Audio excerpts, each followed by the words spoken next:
дар деҳаи заркорон ҷомоати деҳоти ба номи Мирзоалӣ Вайсов ноҳияи восеи тариқи ҳашар масофаи зиёда аз 1 километр роҳҳои маҳаллӣ сангфарш карда шуданд.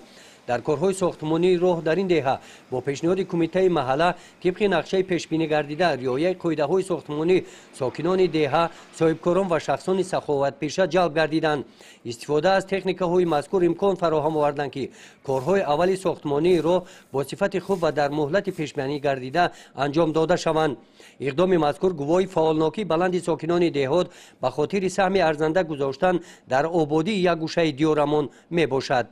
تصمیم گرفتیم که با حشر عمومی خلقی یعنی که از حساب ساکنان همین دهه خب راه بین دهه را دهه زرکاران را که پر از لای و شغل بود و خوانندگان مکتب تحصیلات میانه عمومی رقم 65 همین دهه که نوکک ساخته شده است افلاس می شدند و کوشش کردیم که آن را سنگفرش کنیم. بعد سنگفرش کردن ما کوشش میکنیم که آن را اسفالت پوش کنیم.